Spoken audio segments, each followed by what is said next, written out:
Hello and welcome to The Truth. Today we're going to examine the truth of this. Australian Defence Minister Richard Marles was in the US recently where he gave several speeches.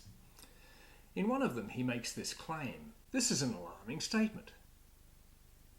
It triggers memories of World War II and the rise of Japan and Nazi Germany.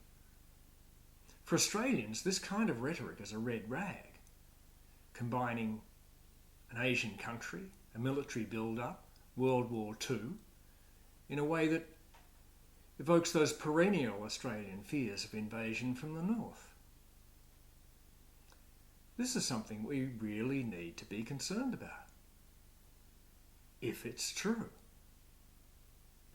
Of course, this statement was widely reported in the press, and the Australian media devoted their usual diligence and scepticism to analyse these words.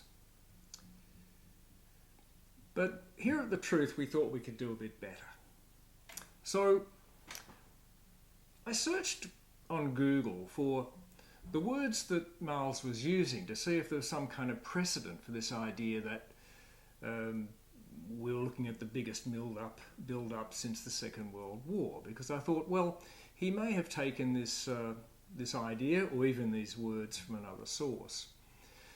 But when I googled those words, really all I got to was a whole lot of reports on the Marles speech.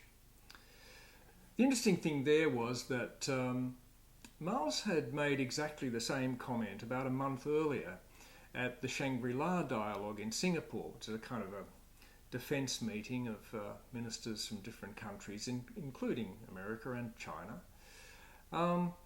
And the interesting thing here was that I found this. So here we have John C. Aquilano, who's the Admiral in charge of Pacific Forces for the US Navy, making a very similar statement. Actually, Aquilano goes a step further. It's not just the biggest build-up since the Second World War, it's the biggest in history. Or both, apparently, which I don't entirely understand. Okay, so maybe Mr. Marles's claim comes from Admiral Aquilano, who he would have bumped into in Singapore.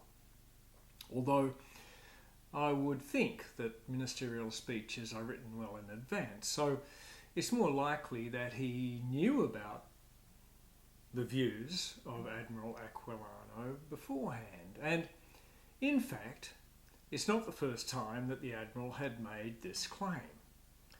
Look at this. So here's Aquilano in May giving a statement to an appropriations subcommittee of Congress. The statement gives a bit more meat to the claim, talking about comprehensive modernisation program across land, sea, air, etc.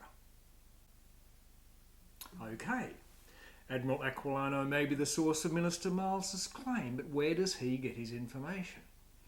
An admiral is a fighting man, he's not a strategist. He's relying upon the assessments of his employers at the Pentagon. The most recent analysis of China's military modernisation by the Pentagon was given to Congress in November last year. It's an extremely detailed and thorough document. It goes into every aspect of China's military strategies and developments. So if any report was going to identify an arms build-up that was unprecedented in recent history, this would be the place to look for it. But there's a problem. You read through this report and you find nothing that supports the claims being made by Admiral Aquilano or Minister Marles. Instead, you find things like this. Long-term spending increases over more than 20 years, a world-class army and another 30. This looks like a country with a long-term plan. To have a military whose size and capability matches the size of the country and the strategic challenges that it faces. it doesn't sound like a country on a war footing. It seems that the Pentagon report reads differently depending on your point of view of China as a threat. That probably means it's a balanced report. But where does that leave Minister Marles' claim? We need some more reliable way of assessing China's build-up than a report that's open to different interpretations. How about this? This shows some of the big military build-ups in recent history, in percentage of GDP or national wealth that's being directed to military spending. On the left, you can see Japan and Germany prior to World War II. Japan comes from a high base of 5% and shoots up to nearly 25% between 1936 and 1938, a 20% increase in 2 years. Germany comes from a lower base and starts to rise when Hitler comes to power, increasing 15% in the 5 years to 1938. Now look at the later figures for the period we call the Cold War. In the early 1950s, American spending shot up more than 10% in a couple of years. In the 70s and 80s, Soviet spending rose something like 8% over a 10-year period. So what about China? Well, here's China's military spending over the past 25 years as a percentage of their GDP. It's pretty scary stuff. But hang on. Hasn't China's GDP been rising like crazy? Well, that's true, it has. And that means that although the percentage of GDP may be constant, the actual spending in dollar terms has been rising. So let's look at this. Here, finally, is that 20 years of annual defence spending increases that the Pentagon report talks about. And depending on your point of view, this is either very scary or quite benign. But look at the figures for the US in the line above.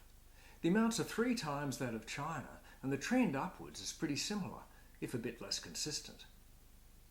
Look at the figures for the world at the top of the chart. If anything, the rate of increase here is steeper. The world's military build-up is happening at a faster rate than either China's or the US.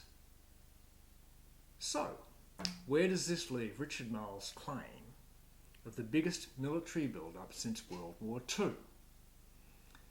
It seems to have come from a US Admiral who may have been gilding the lily to get a bigger budget.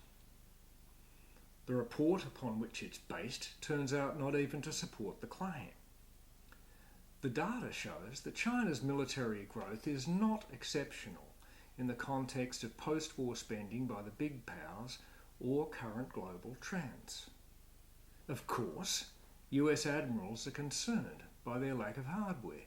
Of course, the US is troubled by a rising global competitor. If you already believe that China is a threat, then this military modernisation will be of concern. But that's not what we're talking about here. We're talking about a specific claim about this modernisation.